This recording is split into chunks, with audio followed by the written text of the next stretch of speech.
The unsurpassed, penetrating, and perfect truth is seldom met with, even in 100,000 myriad kalpas. Now we can see and hear it, we can remember and accept it. I vow to make the Buddha's truth one with myself. Homage to the Buddha, homage to the Dharma, homage to the Sangha. Nice to see so many people, even with your mask on. No, they're a lifesaver. One of the first things that, when we come to Buddhism, and we decide to do Buddhist practice, something we want to engage in and do, what comes up is the three refuges, also called the three treasures or the triple gem. I mean, I'm sure you all know this. But it's the traditional way of, you take those refuges of becoming a Buddhist. And in fact, we do that in our Jukai ceremony as part of it. And the three refuges, as you well know, are refuge in the Buddha, refuge in the Dharma, refuge in the Sangha. Reverend Master Jiyu used to say that the Buddha refuge and the Dharma refuge are easier for most of us to take refuge in than the Sangha refuge, because the Sangha refuge means taking refuge and possibly trusting and opening up to other people in our everyday life. It's a challenge sometimes. Right. Yeah, it's in some ways easy to take the refuge in the Buddha because he's long dead. He's not here. So we can, idealize him, and, that can be the same with great teachers that we don't actually personally know. We can idealize them, maybe with really good reason, but, there's the ideal and the actual. And the Dharma, a part of it can be found in a book. A book is easier to trust than a person, or get along with than a person. But actually what I'd like to talk about today is the Dharma refuge, because in fact it's much more than taking refuge in the written word or even the spoken word. First off, what is going on when we take refuge? And what does that mean, to take refuge in something? Well, Bhikkhu Bodhi, in a footnote in his book, The Buddha's Words, says that going for refuge is the act by which a new convert, and that's not a dirty word, convert, to Buddhism, acknowledges the Buddha, the Dharma, and the Sangha as guiding ideals. So these are things that are going to be prominent in our practice, in the direction of our practice. In Buddhist tradition, it has become the procedure by which one formally declares oneself to be a Buddhist. So taking those refuges is part of how you commit yourself to Buddhism for yourself. Because it's for yourself, it's not for, well, it benefits all beings, but it's for yourself.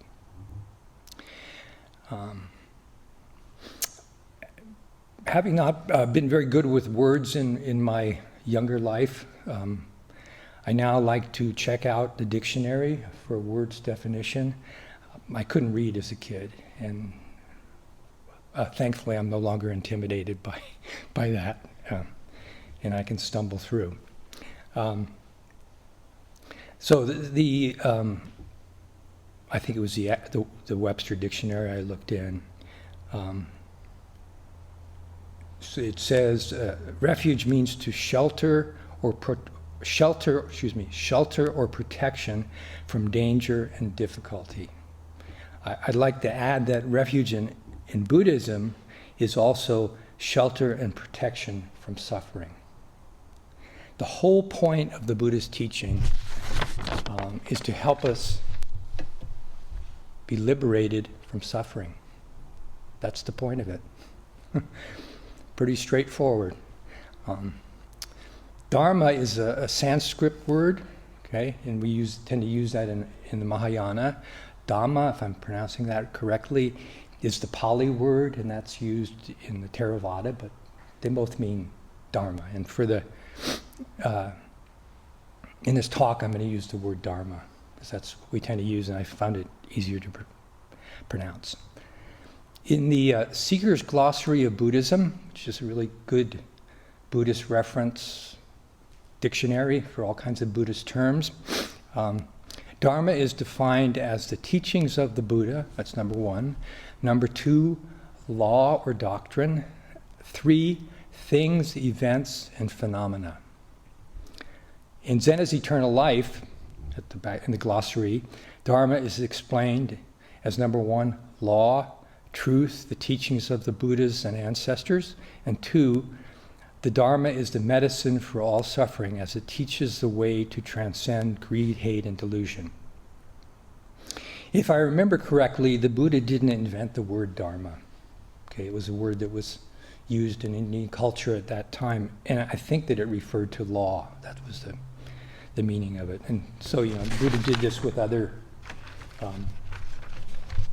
words and expressions in his culture. He extended them with the religious context.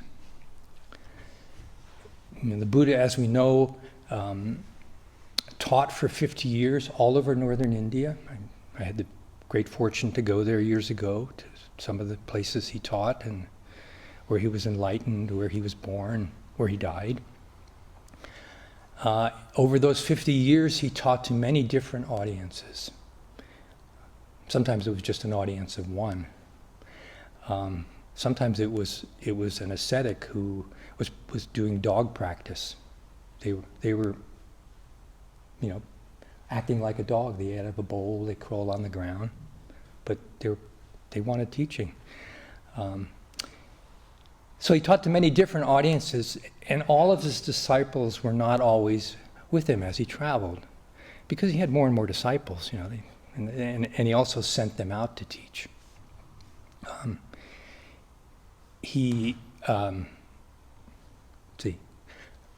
Originally, there was no written text of the Buddha's teachings. They didn't do that at that time. It was hundreds of years before things were put down on paper, papyrus leaves or something. The teachings was passed down orally. We all know about Ananda, but there were a lot of people, I think both monks and lay people, who memorized the Buddha's teaching.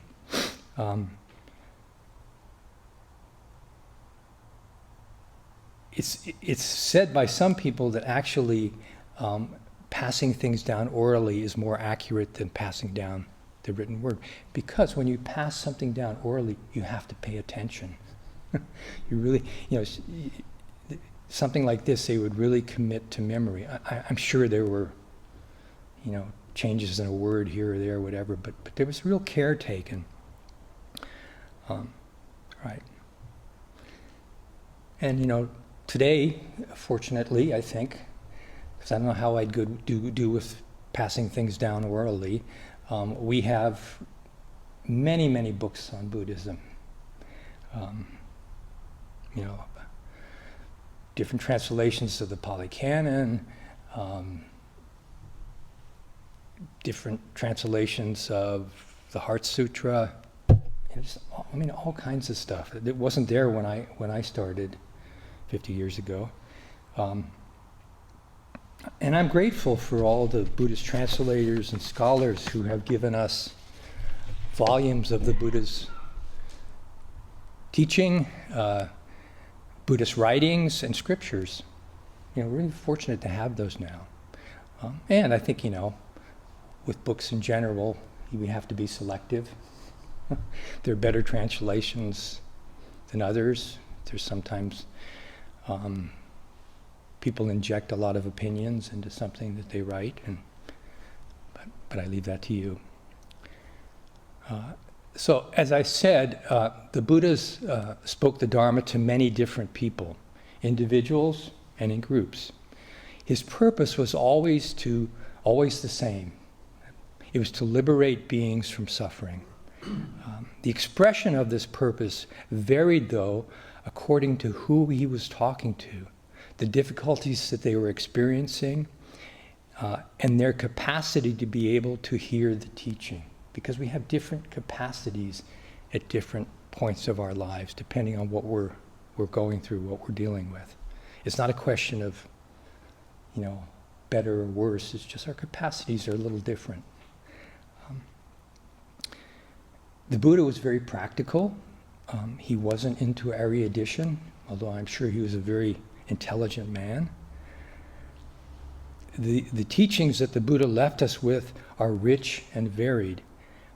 Occasionally, you might even find a contradiction if you go through the teaching, the Pali Canon or the teachings.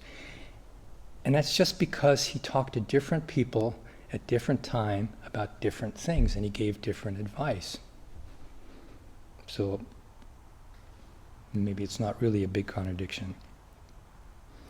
I find it helpful when I study something to not just pick a part of a teaching, okay, and just focus on that, but to take it in its entirety.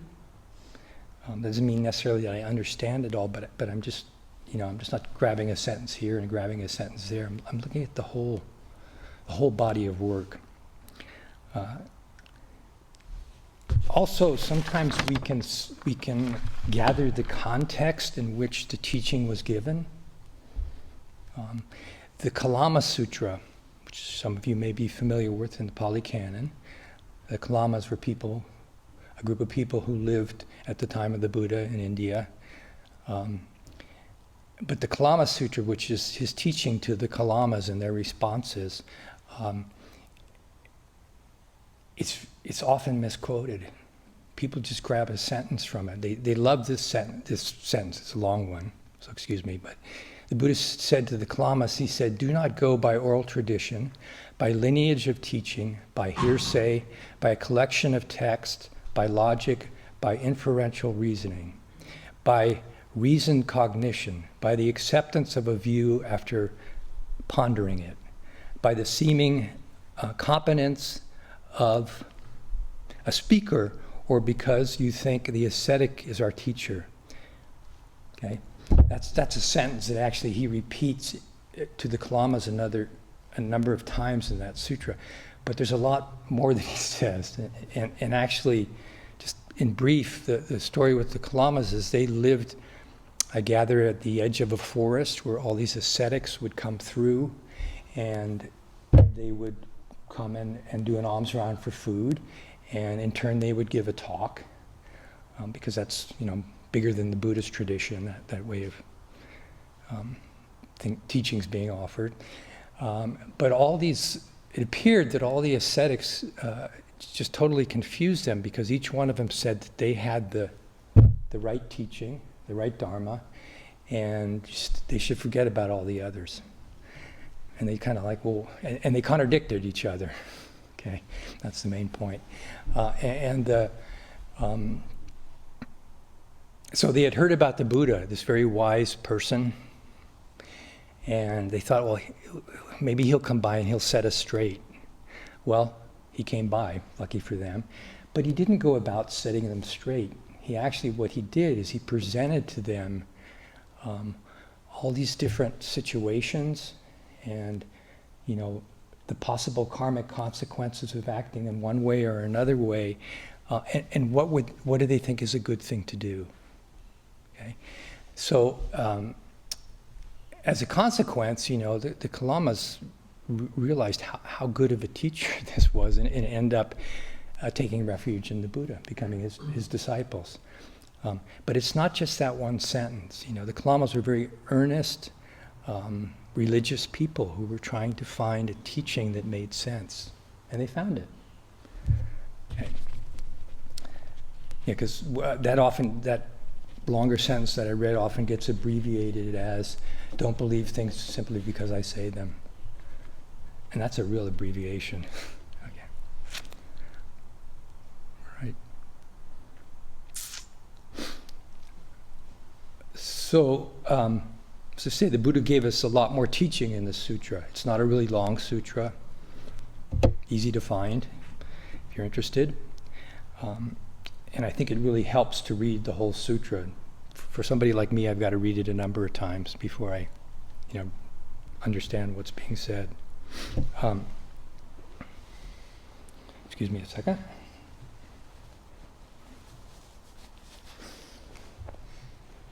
I forgot to do this. Sorry. Before I lose it on the floor.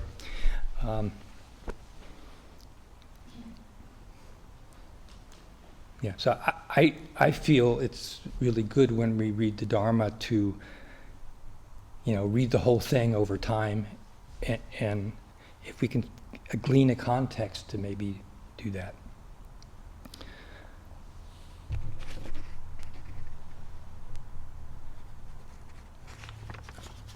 So we're, as I said earlier, we're really fortunate now to have all the written teaching that we have. And now, in addition, we have the internet. So you can listen to, you could probably listen to 10 Dharma talks a day and not, for a whole year and not hear all the Dharma talks that are on the internet. There's infinite Dharma talks. And in this time of the pandemic, Zoom has been a real blessing. When people couldn't get together physically, that there was an ability to get together. So I'm not against the internet, and I'm not against listening to Dharma talks, lots of Dharma talks, or reading Dharma. But there's another aspect to Dharma, okay? And when I gave that definition of Dharma at the beginning, one of the aspects is things, events, and phenomena, okay? Great Master Dogen said that everyday life and enlightenment are one and the same thing. Dharma is present in the things, events, and phenomena that surround us in our everyday life. To me, the whole point of Dharma, whole point of Dharma Refuge, is to embody it in our everyday life. So, if it's something that we find inspiring, we'll put it into practice. And of course, that's the challenging thing. So, and it's also, in many ways, harder to put something into practice than it is to read or listen to it. Because those are, those engage our brain and our eyes, but they don't engage the whole person.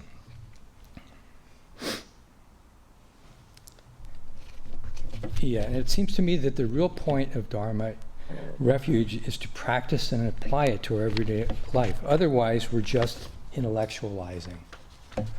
The Dharma of books and words is only fulfilled if we ourselves practice it in our everyday life. It's that simple.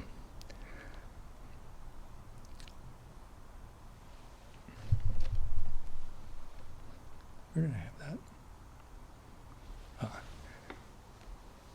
So what I wanted to do is read from this book from Ajahn Chah. But Ajahn Chah reminds me a lot of Reverend Master Ji, or Reverend Master Ji reminds me a lot of Ajahn Chah. When we were practicing in our early days here, monastery was just starting, Reverend Master Ji didn't really encourage us to do a lot of reading in terms of Buddhism. There weren't a lot of Buddhist books, quite frankly, but we didn't do a lot of reading. And that's the same thing that Ajahn Chah did to his Western disciples when they came over in the 70s and 80s. He didn't encourage them to do a lot of reading. He encouraged them to do the daily monastic practice.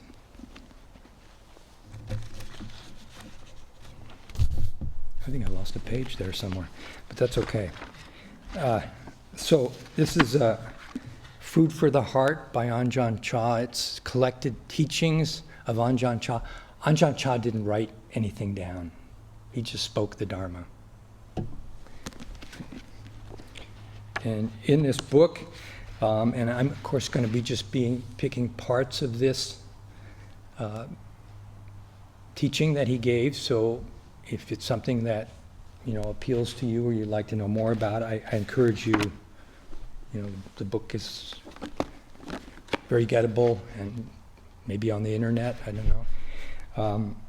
And The chapter in this book is Living in the World with Dharma. Okay. So I'm just going to pick a few bits out of here. So he says, most people still don't know the essence of meditation practice. They think that walking meditation, sitting meditation, and listening to Dharma talks are the practice. That's true too, but these are only the outer forms of practice.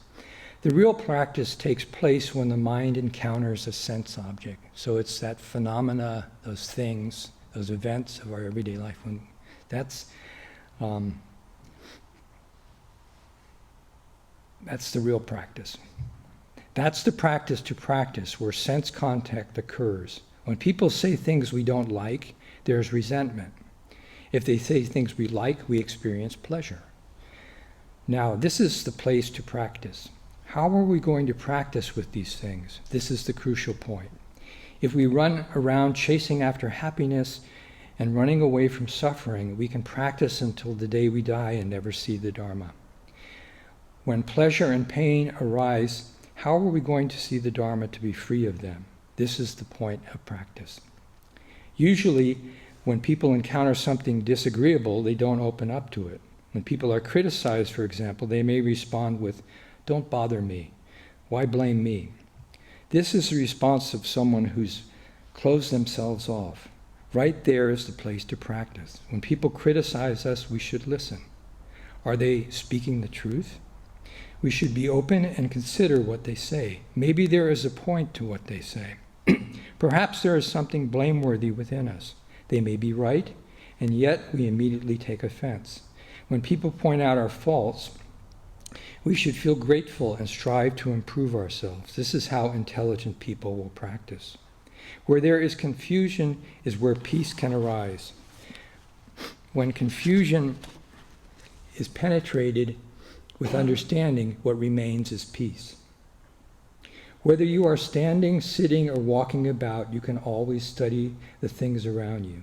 Study in a natural way. Be receptive to all things: sights, sounds, smells, tastes, feelings, or thoughts.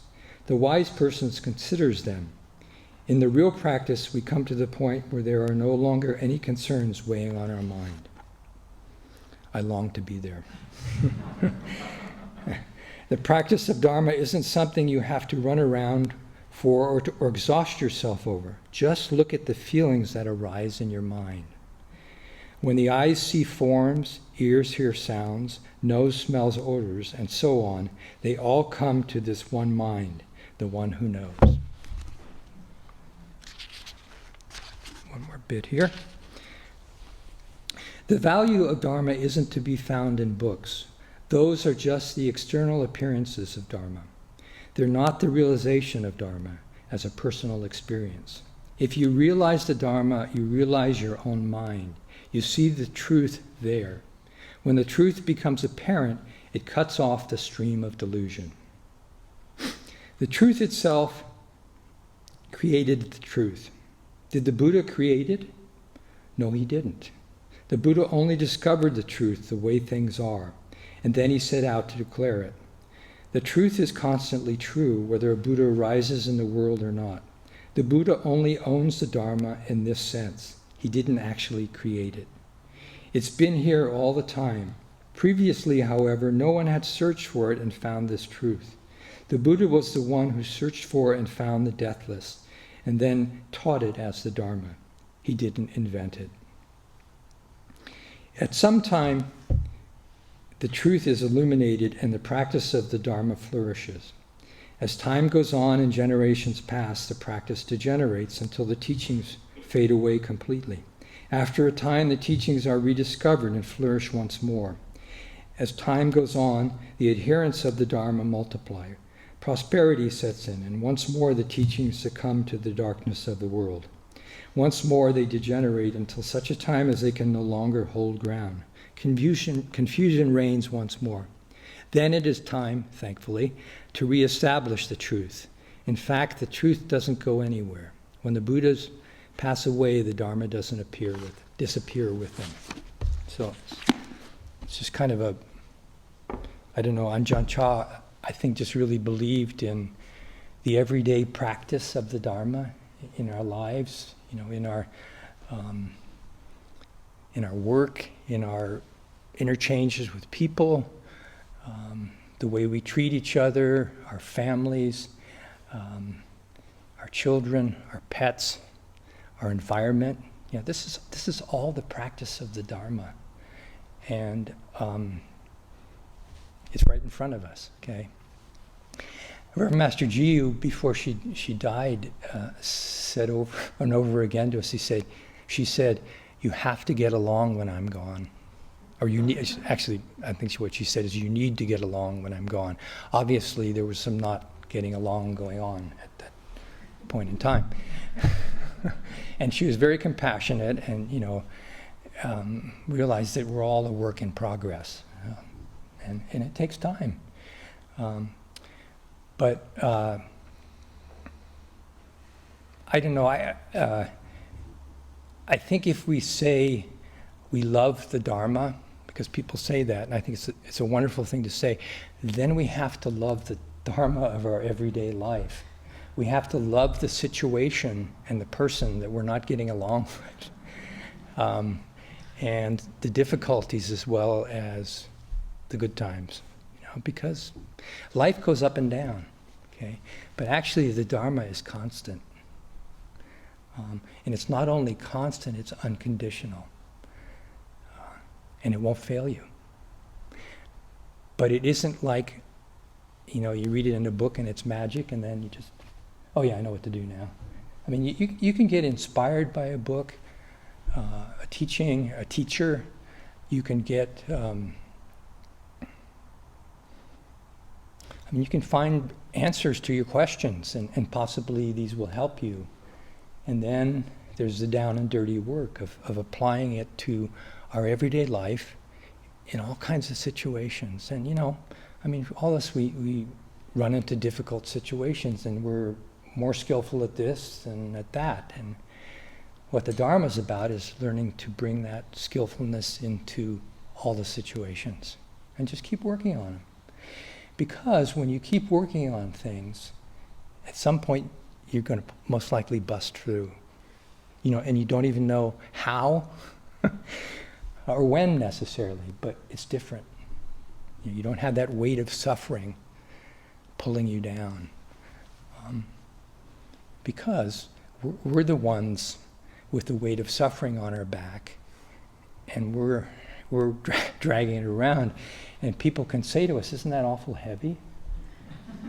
But we just kind of, I don't know, And then one day we put it down, and then we think, "Oh, that was really heavy." We don't have to do that. So I think it's a wonderful thing to love the Dharma, or to want to talk about the Dharma. But the Dharma's right there. It isn't like this special thing. It's actually every day, right in front of you, something you can do, something that helps.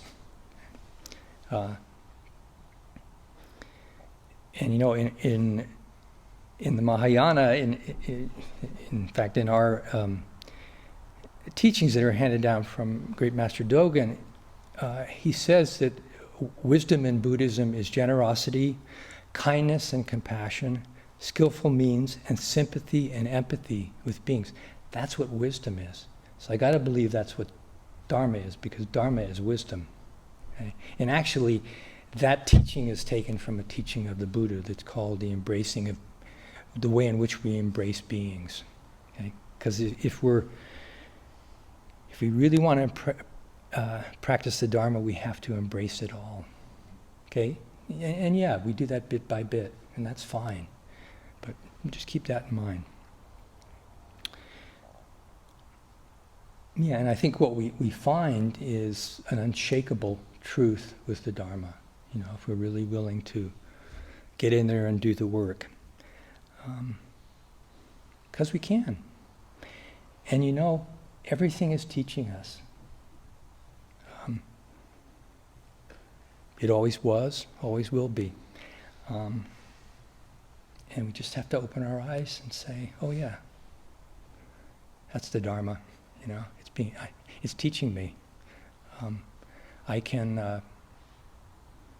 act in a way that's more proper or better, or I can be more gentle in handling this thing in my everyday life that I haven't been very respectful of.